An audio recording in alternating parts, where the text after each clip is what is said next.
considering I don't think we have time to talk about this in this intro, which looks pretty packed. And I haven't talked to you for a while. Yeah, I'm enjoying Cobra Kai, surprisingly. Wow. I will give you that recommendation. It was a good one. Thank you. And I'm glad it held up for someone that hasn't seen The Karate Kid. Welcome to Namely 90s. Wow. The podcast that takes you back to the time before smartphones, Google, and Y2K. Join your hosts as they relive the pop culture that shaped a generation and the parts that many people wish they could forget. Listen in to the conversation about how the decade defined those who spent their childhood there and how it shaped them as adults. So, turn down the grunge and dial up the internet. Let's get started. It's time for Namely 90s. That's right. You're listening to Namely 90s. My name's Andrew, and over there is Brandon. That's me. You can find us online at namely90s.com or on Twitter and Instagram at namely90s with a 90s. You can also find the show every Monday on YouTube at namely90s.com/YouTube. And if you'd like to support the show, head on over to patreon.com/namely90s and sign up for one of our support levels. What's the new thing? Oh, also, please subscribe to our podcast on your preferred platform. We would really appreciate it. We've been doing this for a while, and subscribes are how we survive. Yeah, we plan on doing many more, so thank you for joining us here, and yeah, punch the subscribe button or something. But not your actual computer monitor or phone, because we're not replacing your screen. I'm just gonna throw that out there. I mean, you can't do whatever you want. Don't listen to us, but just don't blame us if it breaks. You know, I got the iPhone 13 last year, and I've dropped it a few times. No scratch. Yeah, it's amazing. Now, do you have a cover on yours? Absolutely not. Screen protector? Absolutely not. So you're raw dogging it with the phone there. You're welcome for that visual. Yeah, I prefer to think the phone is going commando. I have like it's like a holdover thing where I can't not put my phone in a case, but I hate my phone in a case. Yeah. It just makes it clunky and stupid. But at least I'm not as bad as Jacob, where he would like buy it. It was a flip phone at the time, but he would like leave the blue plastic on it as long as possible, and then finally remove it. Well, weren't you the one that would like leave the peel on your computer monitors and or whatever until? No, one time I did it because I didn't realize it was still on there. Yeah, that happened to me with I think it was my car stereo, and I think you peeled it off. It's like, oh, that's been on there like that for a year and a half. But I do, at this point, I'm going to get a new phone probably. I'm going to try going without a screen protector. I think it's not only is it worth it because these things are heavy now. Like this is a good solid. Yeah, the 12 Pro Max is a half pound. You got a case to it. Yeah. Maybe I should just go caseless on this one. It has a screen cover though. I mean, whatever. Actually, that's what I'd rather do. I'd rather go caseless on this one for a while to get comfortable with the idea. That's fair. Plus, then you could start using your MagSafe. Or is it not on that one? Oh, I think this one is mag. Does it have a design on the back if it has it? No. Compared to my clunky ass phone, dude. It's just magnetic. This has been Namely Cell Phones on your podcast. Namely Cell Phones. Oh, look at it. Oh, it's beautiful. It's yeah, right? Yeah. And yeah. They're not really designed to be put in cases. Well, they are, but. Yeah. One of my friends got the 14 and she was like, I need a case for it immediately because I'm just used to having cases on it. And then later on, she's like, darn, I didn't realize they released it in pink. And I was like, you put it in a case anyway. Hey, why you're not going to see the color of the back of your phone if it's in a case. I was like, yeah, I still wish I got the pink one. I'm going to have to clean my holes in the bottom of the phone. That's something you should do regularly. I got a tool that cleans them. The tool. Yeah, it's if we talk about it long enough, it'll pop up in your Instagram ads. So, that's true. Or Facebook ads. I need a phone hole cleaning tool. I'll show you mine. It has like a phone hole cleaning tool. like a sixth thing that you'd spin around. And this is compelling podcasting right here. Yeah, well, it's the chit chat warm up. We haven't podcasted in like 2 weeks. That's true. Last week we had a guest, light banter. Yes, we did. Andy Fry. Yes, author of 90 Days in the 90s. If you haven't had a chance to check that out, 90daysinthe90s.com, which is 90 with a 90 both times for that URL. Or you can find it on Amazon. I read the whole book before the interview. I thought it was good. It really kind of melds his like background in sports writing and music writing in the Chicago area. It became painfully obvious that I didn't have time to read the book. Yeah, but you still have the copy. It was a fun read. Definitely one of those midlife crisis stories, and plays out in a fun way. Speaking of midlife crises, Coolio died yesterday. That's a terrible segue. It is. I mean, dying is a crisis, and it was in the middle of his life. Yeah, he was 59, I think. Okay, well, most people just get a Miata, but okay, dying's another option. Yeah, so extra dying when you're 59. Coolio, best known for the song Gangsta's Paradise, followed by Fantastic Voyage, and then my personal favorite, he is a Kenan and Kel theme song. I saw it today, and I was going to send it to you.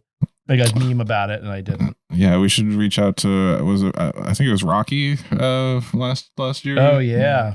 We bonded over our late 90s mutual love.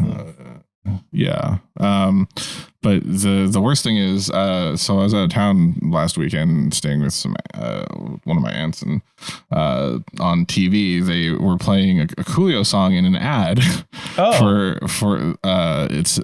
it's an Airbnb ad advertising all the cool slides that you could find in and around the Airbnb. Slippity slides? Exactly. So they were using the Coolio song, Fantastic Voyage, which is the one that goes slide, slide, slippity slide. And I was just it because when you get to the bottom of the slide, you die?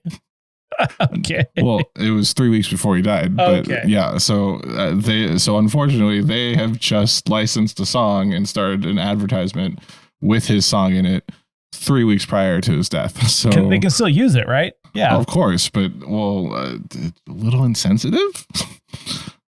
Yeah. I mean, I guess they paid the money for it. But speaking of insensitive, did I ever send you the video for Coffin Flops? No. Have you seen that sketch? I have not. It sounds familiar, but I don't think I have. It's this guy. It's like a sketch comedian. Well, this is like a different phone now. Yeah. Even though it's not differently. Dirty. Your life has changed. Coffin Flops. It's a guy named. What is this guy's name? It's the show's called I Think You Should Leave. Oh yeah. Tim Robinson. Tim Robinson. God, this guy's funny. Yeah. Great, good comedy. I Think You Should Leave. Not good comedy. It launches tomorrow or last Friday for our listeners. Oh, by the way, we are in today's episode is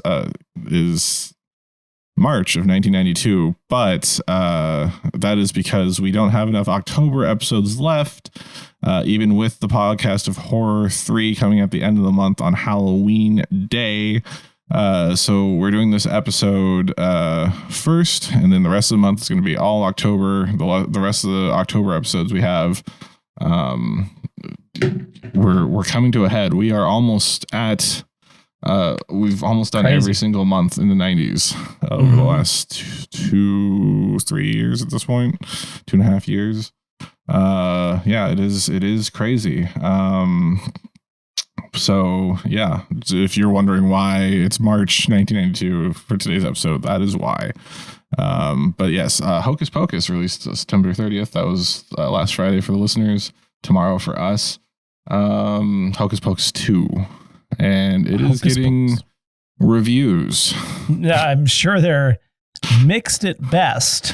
Yeah, it's either, wow, this is great. They did everything to give my nostalgia, all the way down to this is a nostalgic cash grab. Why is it in the same dumpster as Jurassic Park Dominion? I specifically saw a review on Letterboxd that says at least it's better than Jurassic Park Dominion. Well, that's something to strive for. Followed by one that said, I hate it when the teenagers are on the screen. For this movie? Yes, for this movie. Yeah. Yeah, I hate it when anyone's on the screen. Well, definitely the Sanderson sisters are not teenagers anymore. I don't think that reminds me of what I was started the movie. It was like, if I have to eat an apple a day to keep the doctor away, how many apples do I have to eat per day to keep everybody away? For some reason, it reminded me of that, and I wonder the same thing sometimes. Well, should we get into it? Let's get into it. Why don't you tell us what was going on in March of 1992? Thank you, semi-Donald Trump impersonation. Travel back with me, listeners, if you will, to March 1992. On the 2nd, Moldova joins the United Nations. Also, on the 2nd, Maisie Richardson Sellers is born. She's an actress that was on Legends of Tomorrow and King of Kings and Prophets. I'm not familiar with that. Nor am I. But I liked her on Legends. She was... I want to say Amaya. On the 3rd, George Herbert Walker Bush apologizes for raising taxes when he pledged not to. Like, are you going to raise taxes? And he was like, not gonna do it. Is that Dana Carvey? That was Dana Carvey doing, yes, George H.W. Bush. Which back then you just said George Bush. Yeah, true. George Bush. That's Bob Bush. Bob Dole. On the 4th, Renee Montoya is introduced in Batman number 475, issue 4, number 75. That's a comic book. She is. Do you know the character? I thought Spider-Man is the only movie that's gotten up to 475 versions. That's pretty good. I actually own a copy of Spider-Man issue number 700. Wherever that ran off to. Renee Montoya is a street smart police officer and lesbian. Those are her two character traits back in 1992. It's a little stereotypical, but whatever. Also she is of Hispanic origin. That's her 3rd character trait. It was the 90s. They were Latinx. They were true Latinx.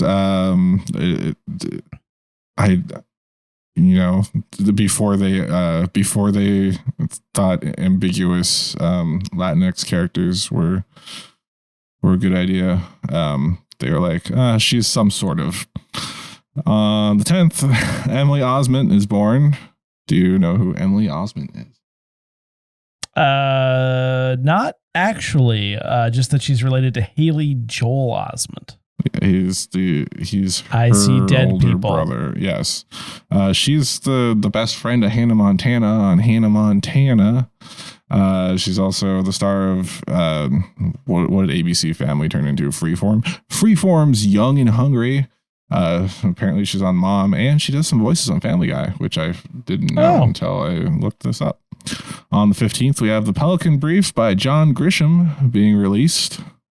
It is later adapted into a movie in the following year with Julia Roberts, Darby Shaw, and Denzel Washington. Have you seen that one?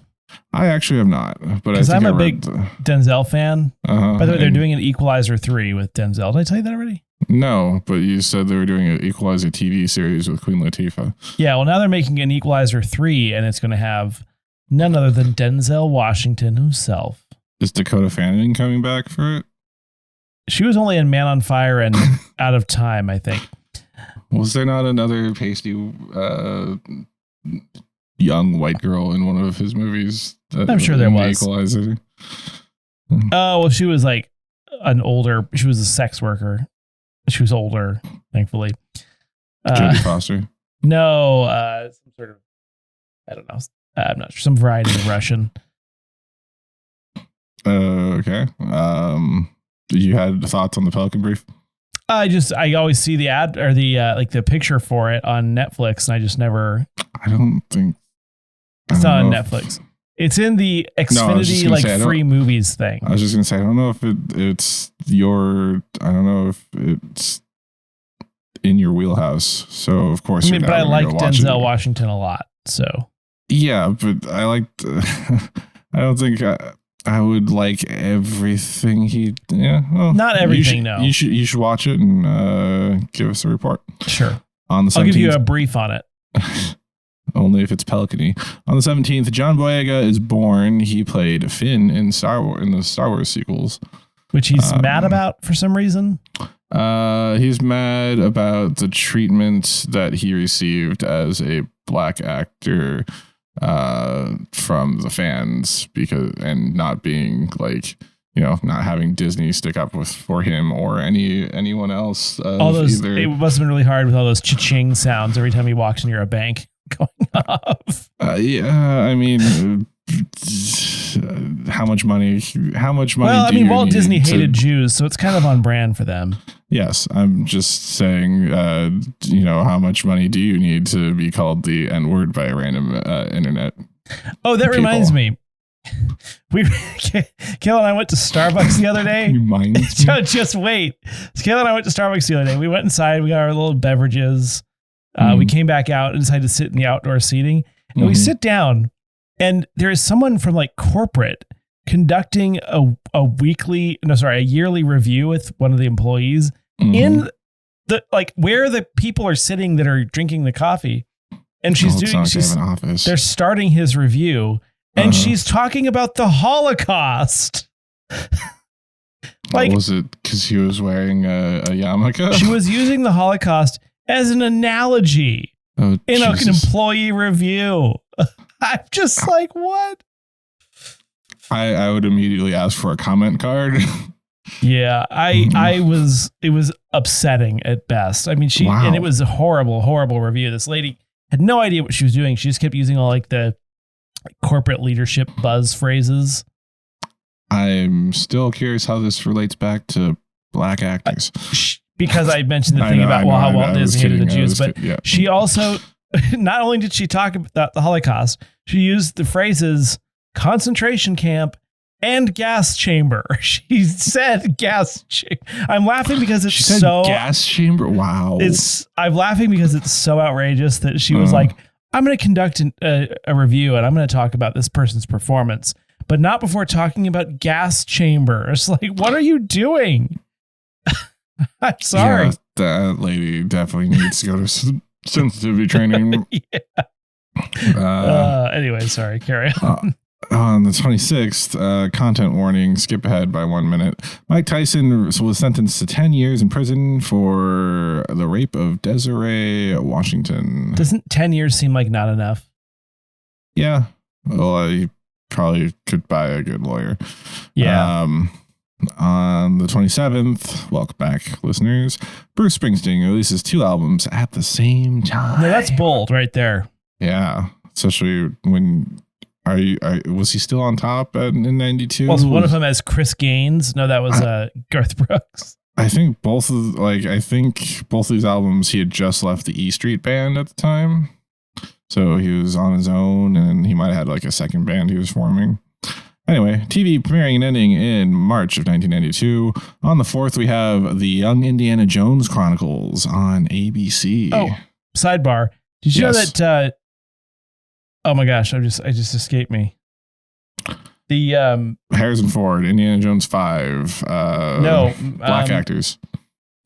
Was it Max Weinstein who was the... Yes. Who did the band Letterman. for Conan. Max Weinberg. Weinstein. Either way, he was in the E Street Band. Yes. That's cool. Yeah. Yes, it is. He was. Okay, there you go. Yep. Was it Bergerstein? I always liked him. It was Max Weinberg, American drummer and television personality, most widely known as the longtime drummer for Bruce Springsteen's E Street Band and the band leader for Conan O'Brien's Late Night with Conan O'Brien. Oh, yeah. On the 31st, premiering, we have Dateline NBC. So, good luck getting to sleep that night. Good luck, watching shows about wives murdering their husbands, which they probably deserved. In the box office, March 1992, on 6th, we have Lawnmower Man and Meatballs 4, starring Corey Feldman. Wow. The camp comedy that apparently had 3 sequels. Meatballs 4 Into Hood. No, that was Leprechaun, sorry. And that was the 4th one, wasn't it? On the 13th, I think so. On the 13th, My Cousin Vinny, 4th was in space. 13th, My Cousin Vinny. On the 20th, we have Basic Instinct. And on the 27th, we have White Men Can't Jump. In the Billboard charts, March 1992, number 1 for March 1992. And from February is To Be With You by Mr. Big for the first 2 weeks. And for the rest of March and into April is Save the Best for Last by Vanessa Williams. I didn't know Chris Noth's character in Sex and the City was a recording artist. I was going to make the same joke. Continuing on for the first week of March 1992. At number 2, we have I'm Too Sexy by Right Said Fred. At number 3, we have Remember the Time by Michael Jackson. Number 6, Tears in Heaven by Eric Clapton. Number 12, Smells Like Teen Spirit by Nirvana. Number 20, Vibology by Paula Abdul. Number 24, Beauty and the Beast by Celine Dion and Peabo Bryson. And at number 25, we have Mysterious Ways by U2. And if you're interested in hearing any of those songs, head down to the description below where you can find a Spotify playlist curated by yours truly with all of them on it. Now let's go to Brandon for the Namely 90s Minute. Welcome back to our mid-episode break, namely 90s Minute. Every week we look back at a culturally relevant show, movie, or piece of pop culture that probably helps stoke the algorithm. This week, in honor of Anne Rice's Interview with a Vampire on AMC, we're looking back at the movie adaptation, Interview with the Vampire Chronicles. Interview with the Vampire Chronicles is a 1994 gothic horror vampire film based on the 1978 Anne Rice novel Interview with the Vampire, starring Top Gun, Fight Club, the Chief Inspector from V for Vendetta, The Mask of Zorro, JD from Heathers, and the girl from Jumanji. The story is framed as Arkansas from Young Guns 2 is interviewing Bullet Train, who claims to be a vampire whose wife and child died back in 1790s New Orleans. Naturally, he turned to drinking, which leads him to getting attacked by Mission Impossible, but is offered the opportunity to become a vampire instead of dying. Mr. and Mrs. Smith accepts and is turned, but decides not to kill humans and instead feeds on animals to sustain himself until a plague comes to New Orleans and he ends up feeding on a young Mary Jane Watson, whose mother died in the plague. The cocktail turns her into a vampire to try and entice World War Z into staying and try to force them into a family dynamic. Things go alright for about 3 decades, but eventually Elizabethtown gets fed up with maturing mentally while still looking like a preteen girl, blaming it on her sire, and she then convinces Burn After Reading to leave with her. So the Virgin Unalivings doses Jerry Maguire and slits his throat before they toss him in a swamp, thinking that would do him in, but he survives and tries to stop them from leaving, and in the end, Benjamin Button sets him on fire thinking that would finally kill him. The duo then travel around Europe looking for more vampires like themselves to learn more about what they are, and while in Paris they finally find a coven. Unfortunately, the crying game can read minds and suspects that Moneyball and Marie Antoinette killed the last samurai, so Puss in Boots warns them, and What's in the Box tries to send the girl from Small Soldiers away with her new companion for their safety. But the Parisian vampires capture them all and leave the women to die in a sun chamber, while Once Upon a Time in Hollywood is trapped in a coffin. They release him from the coffin, which is a bad call because he returns to the coven and burdens them to the ground. Time moves on, but he never truly gets over Bring It On's murder as he travels the world alone. In 1988, he visits New Orleans again to find Jack Reacher still alive and feeding off rats like he once did. Top Gun Maverick expresses remorse and asks Meet Joe Black to rejoin him, but he declines. Go back to the modern day where Will Scarlet from Robin Hood, Prince of Thieves asks his interviewee to turn him into a vampire, but gets refused and then attacked for not understanding how painful being a vampire is. While escaping in his car across the Golden Gate Bridge, he's attacked by risky business and then turned, but given a final choice of living forever or not. And that's Interview with the Vampire Chronicles in a namely 90s minute. More or less. And now, back to the show. Back to the show. Jesus. Anywhere you want to go? Doing a middle one? The middle one. Basic Instinct? No, meaning like, now back to the show that's not crazy or too quiet. Oh, do I want? No, I'm pretty sure I just included both of those. And now back to the show. Okay. And that one as well. Anywhere you want to go? I'm gonna be honest. I'm gonna let you lead this one because I don't. These things are not. I didn't know Ralph Macchio was in My Cousin Vinny. He was. He's one of the two people on trial, which ties in because you've been watching Cobra Kai. Also, isn't it one of like his very few roles that's not related to Karate Kid? I think this was like his last role before like he went into obscurity, and then they brought him back in Psych. What's funny is like he's not a great actor, but yet he's better than a lot of actors. Yeah, like he's a very solid actor. He's not like I'm impressed. Like he's better than many actors, and he hasn't actively acted. That's a tongue twister in quite a while. Yeah, this is true. Except for like coming in as pranks, he was a guest for a couple episodes on Psych.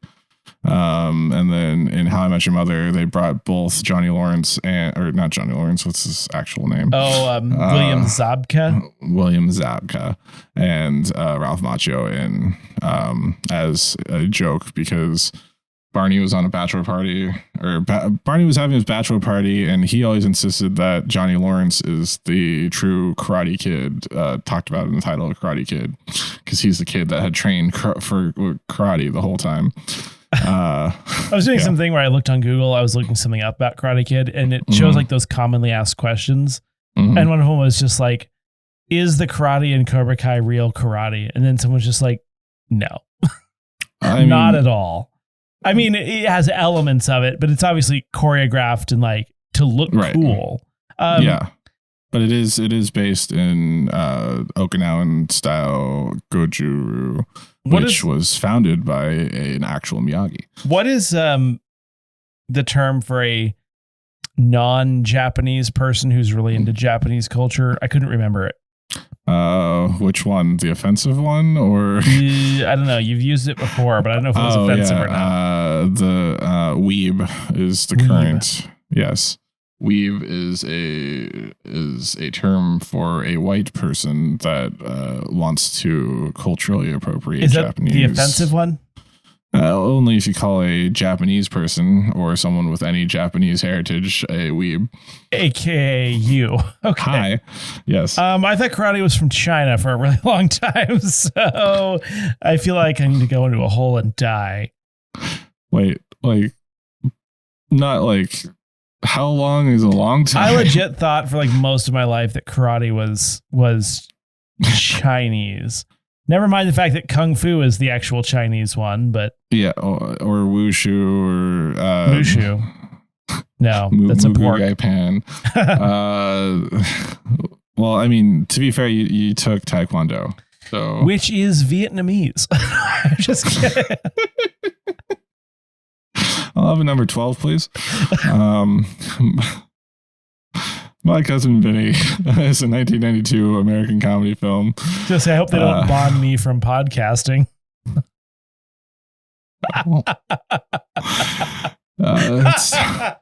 It stars Joe Pesci, Ralph Macchio, Marissa Tomei, Mitchell Whitfield, Lane Smith, I think Bruce McGill, and Fred Gwynn in his final film appearance. What was that? So the film is about two young New Yorkers who were traveling through rural Alabama. They get arrested and put on trial for a murder they didn't commit. And that's one of those two is Ralph Macchio. And they have to bring in their cousin Vinny Gambini, a lawyer who had recently passed the bar exam after 5 unsuccessful attempts to defend them. Ouch. Yeah, it's a fish out of water interaction between the brash Italian-American New Yorkers, Vinny and his fiancée, Mona Lisa Vito, played by the brilliant Marissa Tomei. Apparently she got an Oscar for this performance. And the more reserved southern townsfolk. It was a critical and financial success. Tomei won the Academy Award for Best Supporting Actress. That's that's awesome. And then attorneys have lauded the film for its accurate depiction of criminal procedure and trial strategy. I'm surprised you haven't seen this one. It was always on TV when we were like 4. Wow, they filmed it in Georgia. Well, that's right. Atlanta has a fairly large production scene. Like, they do. Made in Georgia. It's the Hollywood of the South. Then no one says that. They tried to turn it into Florida for a while, but Florida's slightly underwater currently. I don't think that was the reason. It was just Georgia had more tax cuts. But yeah, I watched this a lot as a kid. I think it was always on like Comedy Central. And Pesci was Comedy Central. It's a funny movie. Yeah, it's a comedy drama. It says it's a comedy film. Okay. It's Joe Pesci. But I just said it's accurate depiction of criminal procedure and trial strategy. Doesn't seem like something you would add into a comedy. Yeah, well, you don't expect a movie starring Joe Pesci to be any good, but True. It is. And yeah, Marissa Tomei is fantastic in this. She has like a New York accent, Brooklyn accent. And she like in the pivotal moment where she's put on the stand because she worked in her father's garage growing up, so she can identify like any car or whatever. She's like the prosecutor asks her a question to try to trip her up, and she's like, "That's a bullshit question. Blah blah blah. Limited slip diff. Blah blah blah. Also came in a mint green, whatever. I don't know. It's a good movie. You should watch it, or at least watch the clips on YouTube." I always thought that in Legally Blonde, when she wins the case because she knew that the lady didn't wash her hair after getting a perm, was like the best thing. She goes on a full-on rant, like a gearhead rant, about the difference between a Buick Skylark and a 1963 Buick Skylark and a 1964 Pontiac. I would like that if it was written and delivered well, but I feel like sometimes they try to do that and it's bad. Well, it's it's quick. It's New Yorkie. I'll send you the link. But yeah, I like My Cousin Vinny. It's surprisingly good for starring Joe Pesci and Ralph Macchio, and for being a comedy. And they kick a bunch of dudes in the face. Yeah. No. Moving on to Basic Instinct, we have a 1992 neo-noir erotic thriller. And it follows a San Francisco police detective, Nick Curran, played by Michael Douglas, who's investigating the brutal murder of a wealthy rock star. During the investigation, Curran becomes involved in a torrid and intense relationship with the prime suspect, Catherine Tranel, Sharon Stone, an enigmatic writer. It was box office success. Sharon Stone. Do you know this movie, like of it? No, but what's weird is that when you mention this movie, I immediately think of the movie Disclosure, which stars Michael Douglas and Demi Moore, which was based on a Michael Crichton book, and I feel like it's the same movie. Okay, so let's try to relate this to something that you know.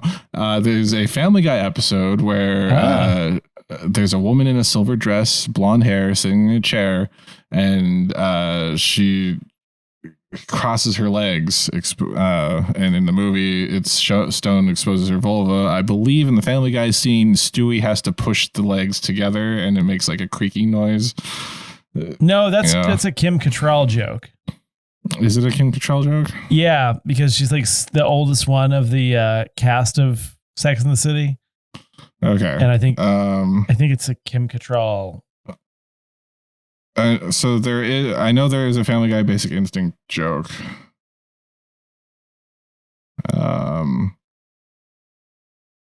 Peter crosses his legs like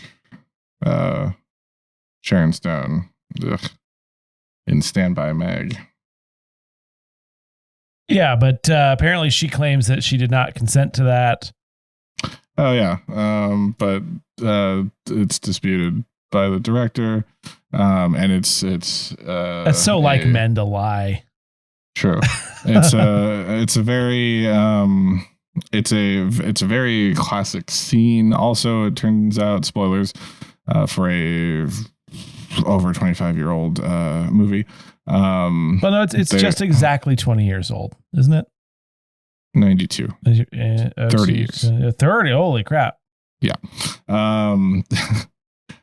So there's also I believe Stone's character is in a relationship with a female, so she's a portrayal of a bisexual woman. And it's one of the more early female bisexual portrayals on screen. Let's see. Yeah. Also, there's a terrible sequel released 14 years later called Basic Instinct 2. Why would you do a sequel of this movie? Yeah, especially if she gets away with it in the end. Basic Instinct 2 Electric Boogaloo. Moving on, White Men Can't Jump, 1992 American sports comedy film, written and directed by blah, blah, blah. It stars Wesley Snipes and Woody Harrelson as streetball hustlers.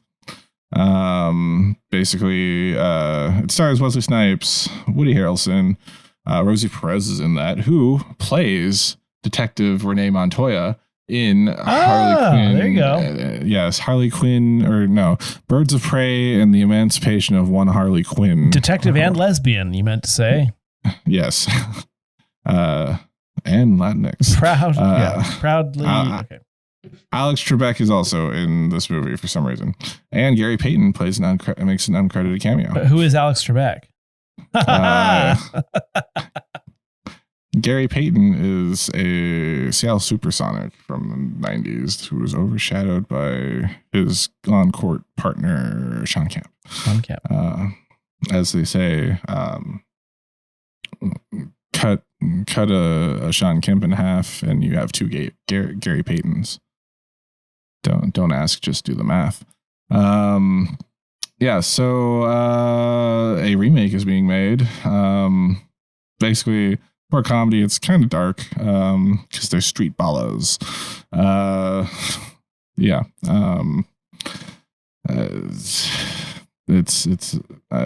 aware of the movie. I know the name of it.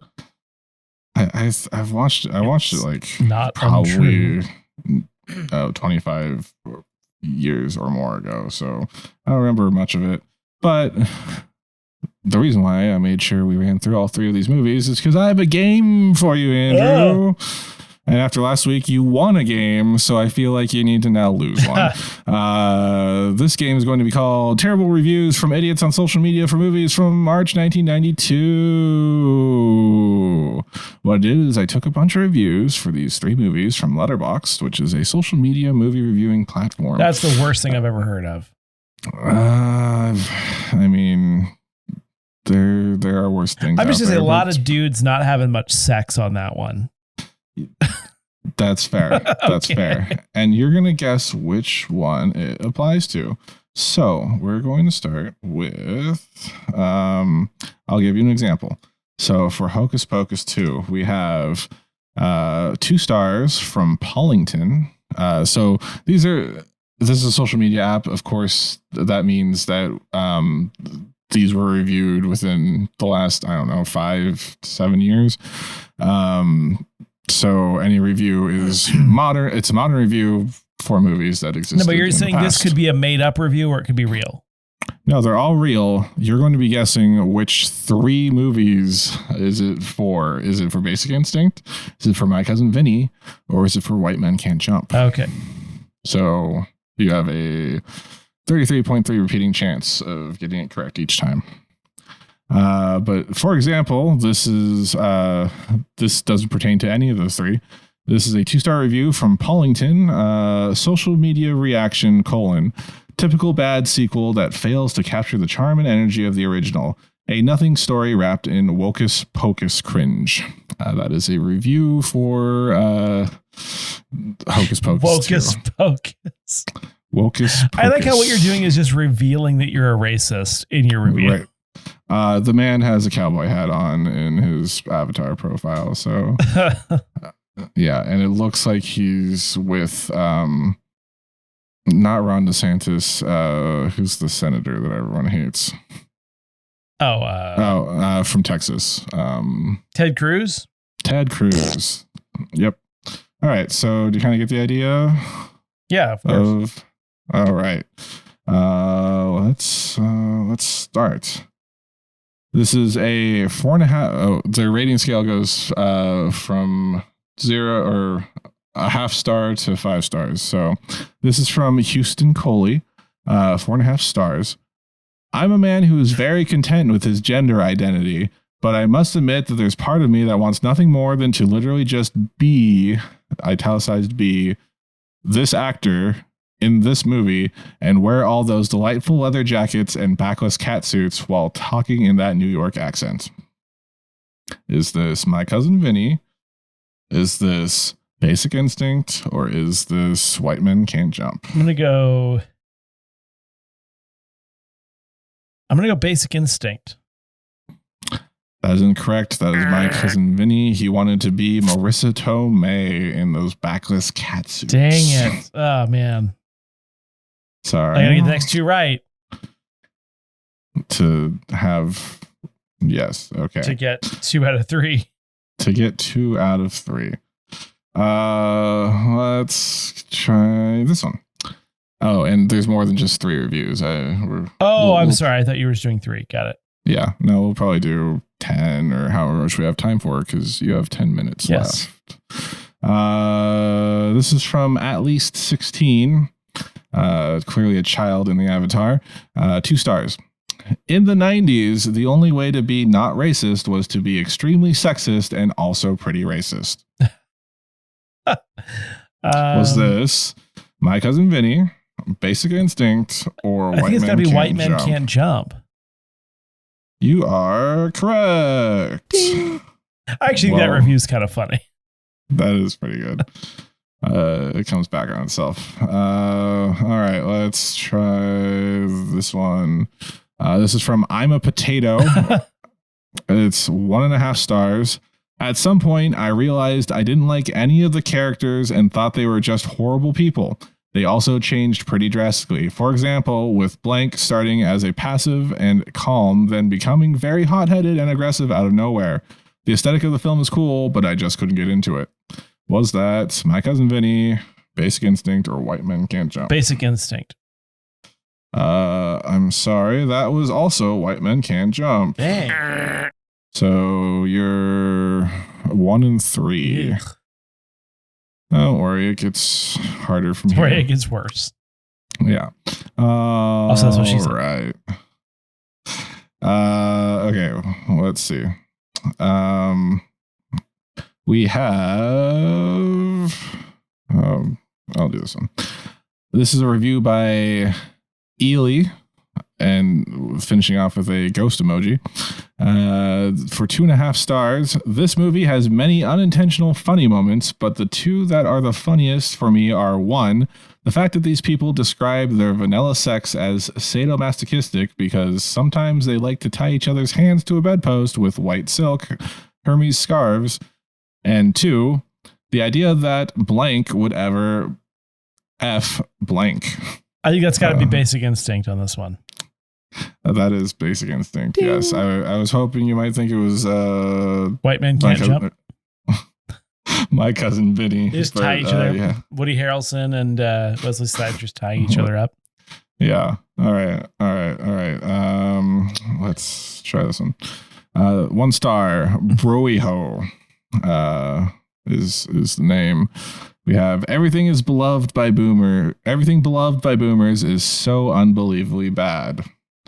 Hollywood collectively watched this movie and was like, let's make sure this actor never works ever again. Was that White Men Can't Jump? Oh, sorry. Was that My Cousin Vinny, Basic Instinct, or White Men Can't Jump? Do you need me to read it again? No, I'm just trying to figure out who didn't work again. They all worked again. I mean, technically, yeah. Woody Harrelson was on Cheers at the time. Well, I mean, My Cousin Vinny. Sharon's. That's correct. For a bonus point, would you want to guess the actor? I want to say Joe Pesci. Ralph Macchio. Well, I mean, yeah. We literally. I just know, but I talked didn't think about I thought it was too obvious. All right, next up. So you're now batting over 500. He kicked his career to the curb. Right. We have. One second here. What happened in the 90s better stay in the 90s? Hey, F you. That's from Gabriel Niola. Oh, that's the review? Stars. That's the review.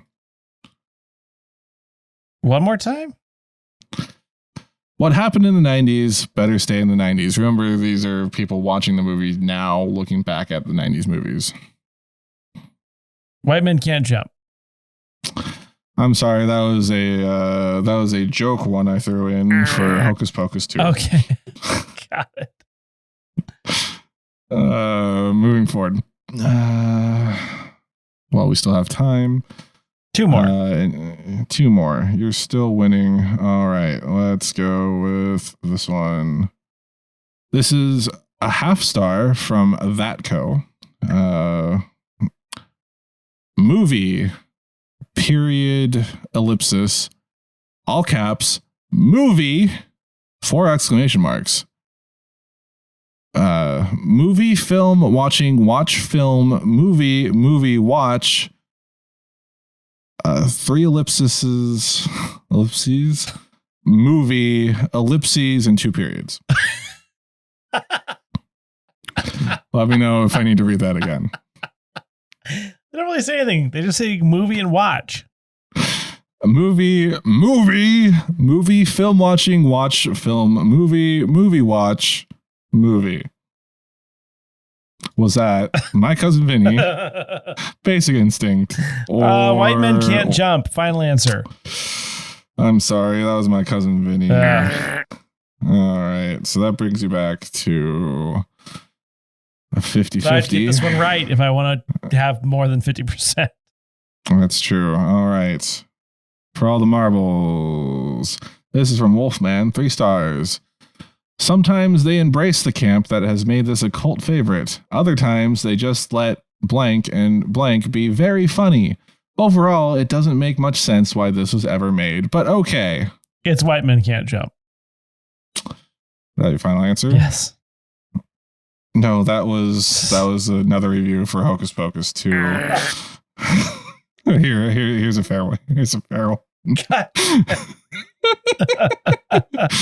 Okay, last one from K Woody, 1/2 star. A gratuitous amount of Honda Civics and high-speed chases, not realistic.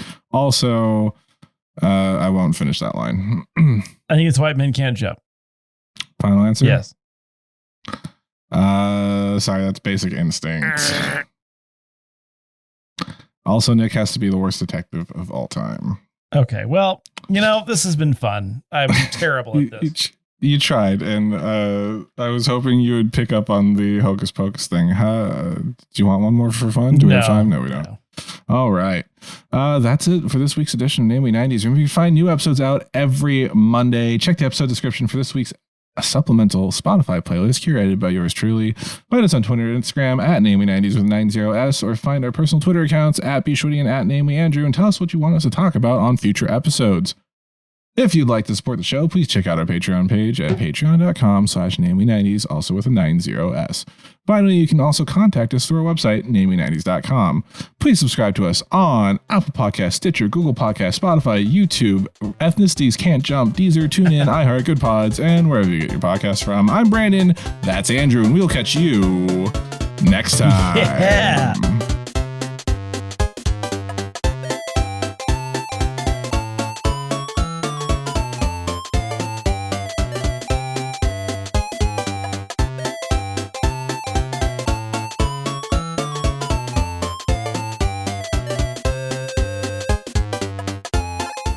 Hi, I'm Andrew, and I need to say the thing.